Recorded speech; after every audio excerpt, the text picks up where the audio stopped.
If you're autistic and you relate to most of the contemporary definitions or understandings of what autism is, but there's something about the way people talk about it, maybe even the diagnostic criteria, that is just, it's not quite exactly right. I want to tell you about the intense world theory. If you have identified with any of my videos, I think I figured out autism. What? I hope that this is as validating for you as it has been for me, because I have been talking about this for a couple of years now, and I didn't even know that it had a name until recently. It's a bandwidth thing. This is one that I want to be really careful with. So I want to remind people that I am not a doctor. I'm not a professional. Nor is what I'm about to talk about the generally accepted understanding of what autism is. It's a theory. A theory that has been getting some traction lately amongst lower support needs circles. I myself also have ADHD. And I think it's really important that people find the language to be able to describe their experiences. But I also think it's really important for people to understand where I am coming from. And I don't want people to think that I'm trying to say that this is the experience of everyone who's autistic. Most of the generally accepted understandings of what autism have been over the years is that it is a deficit, that we are lacking something, or we have an impairment with our brains that prevents us from processing information like allistics, which is an understandable thing to think from an outside observer. Because we struggle with a lot of different things. We struggle with body language, social skills, ambiguity. Sometimes we get so overwhelmed that we start to shut down. We lose the ability to verbalize things. But that has never felt like an accurate description of my experience. Again, I can understand why people would think that from the outside, and I certainly have some very big life-altering impairments that come with my autism, but it's never felt like I am missing something. The intense world theory basically says that the reason it looks like we are missing something is actually because we have too much. We have a surplus. We have an excess of information processing. Your mind takes in a very large amount of stimulus and information that you're very aware of. We experience emotions and stimulus more intensely. We even have increased neuroplasticity. What happens is that all that stimulus, that information, it gets to a point where our brains can't keep up with it. We have too much information coming in, not enough processing power to keep up with it. It's a bandwidth thing. And because of that surplus of stimulus and information, it can be hard to keep track of everything. How to figure out what information is relevant and to hold on to,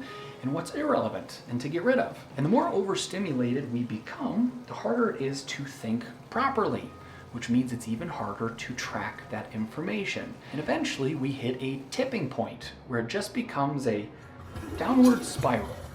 And this is why unpredictability can be so overstimulating for us. Because for one, unpredictability just takes more processing power. It's also harder to prepare ahead of time. When we're not in control, there is a higher likelihood that we end up in a situation that is just enough to push us into that downward spiral. This is why things like social etiquette can be so confusing or hard on us if it's something that we're not aware of, while also at times being comforting if we are looking for things that are predictable. This is why we like to self-regulate alone, why we like to do repetitive tasks, where we have specific comfort items, because we are looking to reduce the stimulus and take care of our nervous system, to give it a break.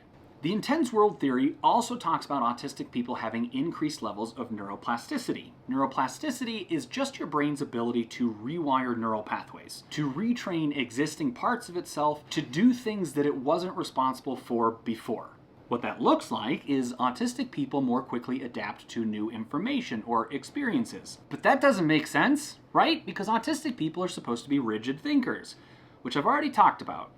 Adaptability in this sense doesn't mean that we are spontaneous risk takers and adventurers. We can be, but what it means for this is that we experience new information and changes more intensely. Taking in new information can be far more impactful on us, which is why new things often feel chaotic. Maybe we find out about a new social rule that we were completely unaware of, and it not only reshapes how we think about this specific situation, but it has ripple effects. It starts to impact how we think about other social situations as well. And this one piece of information starts to become fairly intensive because it is reshaping how we think about a whole bunch of different things. Whereas someone whose brain doesn't adapt as quickly might only make note of it for this specific situation, or might just dismiss it entirely. The problem with this idea, though, is that it's not really something that plays out, right? I mean, autistic people aren't really known for being good at inferring information or extrapolating information to new situations. Some autistic people are good at it at different times, but it's not really something that we're known for.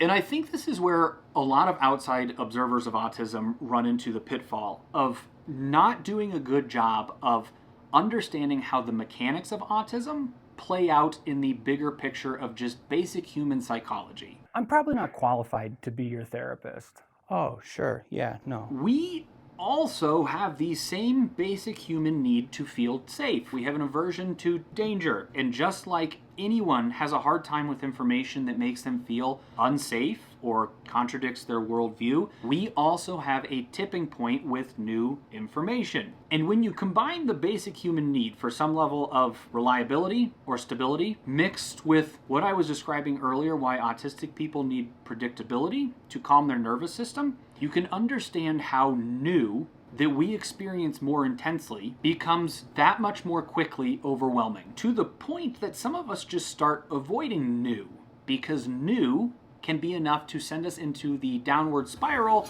where our brains just start shutting down. And from the outside, that looks like we have a deficit. And here I want to add a really quick anecdote from my life that I've heard from other people in the autistic community, which is that I have a very strong response to negative stimulus. This is one of the reasons as I get older, I have a shorter and shorter list of safe foods, because all it takes is one bad experience with a food that I like to ruin the food for me. That's all I can associate with it. Years ago, I had spoiled milk and it ruined dairy for me. I got food poisoning from a kiwi and it ruined kiwis for me.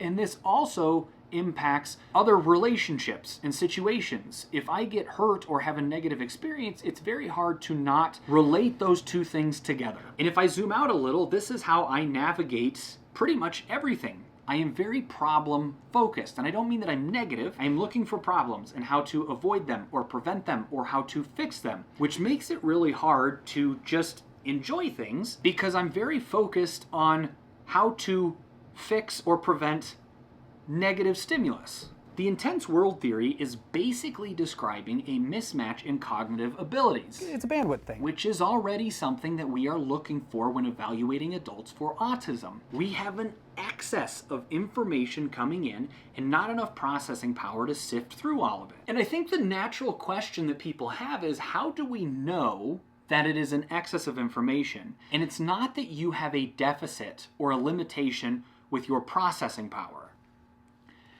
And I don't know that I can give you a good answer. I think if I could, this theory would have a lot more traction. So I'll wrap it up by explaining why this is a much more accurate description of my experience.